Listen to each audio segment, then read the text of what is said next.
Hello, I'm Heather Farley, TSA Historian, and with me as always is Caroline Argrave, our archivist. I gotta say, Heather, this is going to be an explosive episode. Well, Caroline, actually, it's going to be a bit of a dud because today we are diving into how TSA stops explosive materials making through the checkpoint. That's true. TSA's layers of security were tested early on in the agency's infancy, and we learned and adapted. And today's episode is all about learning from the past, preparing for the future, and you'll understand why you can't take that full water bottle through the TSA checkpoint. Sounds great. Let's dive in.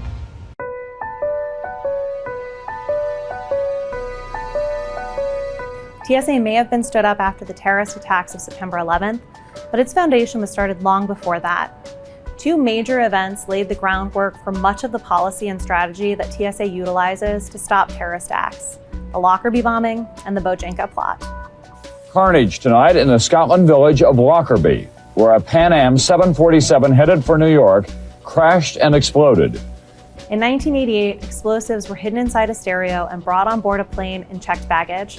Replicated behind me, this shows the attack on Pan Am Flight 103. The IED exploded in midair over Lockerbie, Scotland, killing everyone on board and a number of people on the ground. The investigation into this attack led to a slew of new policies regarding 100% baggage match, security mandates, and recommended screening of checked baggage for the FAA, and legislation signed into law by President George H.W. Bush. The second is the Bojinka bomb plot. In the mid-1990s, Ramzi Youssef, the bomb builder of the 1993 World Trade Center attack, and with known ties to members of Al-Qaeda, planned an elaborate multi-pronged plot, including using explosives to assassinate Pope John Paul II, crashing an aircraft into the CIA headquarters, and hijacking at least 11 other airliners bound to the US with IEDs on board. In a stroke of extremely fortunate luck, a fire in his hotel room drew the attention of Filipino police, where he was staying, capturing him and the rest of the cell only 6 days before they would carry out their plot.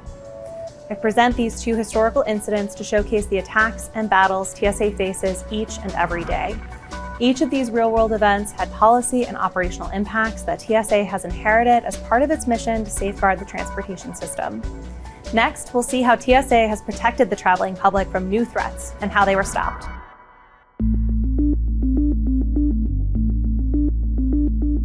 Caroline, what happened to these shoes? Well, Heather, these are replicas of the shoes that Richard Reed wore when he boarded American Airlines Flight 63 on December 22nd, 2001. TSA had only existed for 1 month. We were still recovering from the events of September 11th.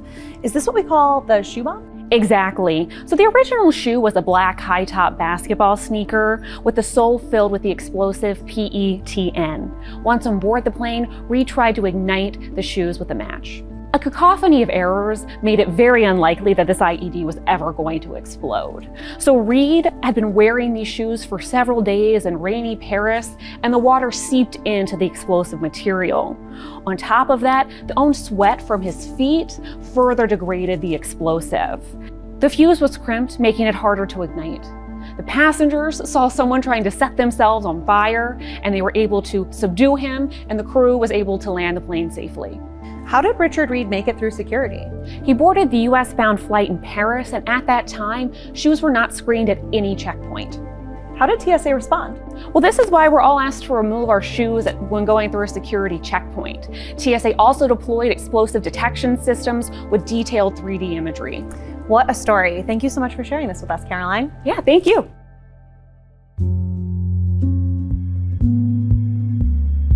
Hey Amber, something tells me we're not going to be drinking out of this. Yeah, no, that is a replica bottle of an explosive that was used in the 2006 transatlantic aircraft plot. That's what we call the liquid bomb plot, right? Exactly. This is why I have to empty out my water bottle when I go through a checkpoint, and I have a limit on the liquids in my carry-on items, right? Yes, and it actually goes much further than that. In 2006, a group of Islamic extremists in the UK had been radicalized. They were planning to assemble liquid bombs mid-flight and detonate these IEDs on at least 7 planes bound for the US as well as Canada.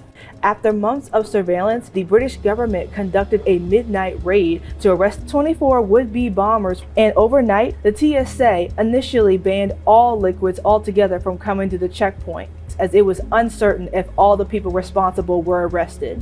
This ban was eventually lifted and replaced with a liquid limitation, now known as the 311 rule. Wow, listening to our members of our workforce who were there on the oral history interviews, these changes happened overnight. Our TSOs had to be ready to implement a new standard operating procedure and explain these changes to thousands of confused and I'm sure upset passengers. Yeah, it was not easy for them. I bet. Thanks for sharing the story.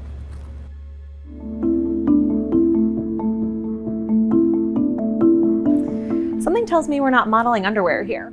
That's right, Heather. This is actually a model replica of what Umar Farouk Abdul Muttalib was wearing when he tried to detonate a bomb hidden in his underwear. I remember this one. This was on Christmas Day in 2009, right? Yep, exactly. This was another case of a would-be bomber. Luckily, the bomb was unable to detonate. Abdul Muttalib actually carried around 80 grams of PETN, and he tried to ignite it with a syringe in order to start a chemical reaction. So why didn't it go off? So a few reasons. One, PETN doesn't detonate normally. You'd have to use some kind of an electric shock to get it going. And number two, hygiene played a pretty big role in compromising the integrity of this bomb. He wore this underwear for several weeks before he actually went on the plane. And number three, it did ignite when he detonated it. He erupted into flames and partly caught the interior of the fuselage of the plane on fire. Wow. But luckily, members of the crew and passengers were able to subdue him and put the fire out eventually. So what was TSA's response? So, like the other attempted bombings, he actually came in through a checkpoint outside of the United States. But more importantly, the IED was secreted on his person, not in carry-on items or in his checked luggage. After this happened, we started implementing new body screening techniques.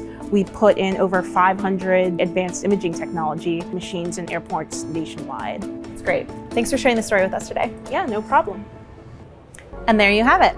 Now you know why you need to empty that water bottle, remove your shoes, and walk through that full body scan. TSA has pivoted, adjusted, and evolved over 20 years to ensure safe travel across the country and internationally. Thank you so much to the team for presenting and to TSA's Explosive Operation Branch for creating these replicas for us to present.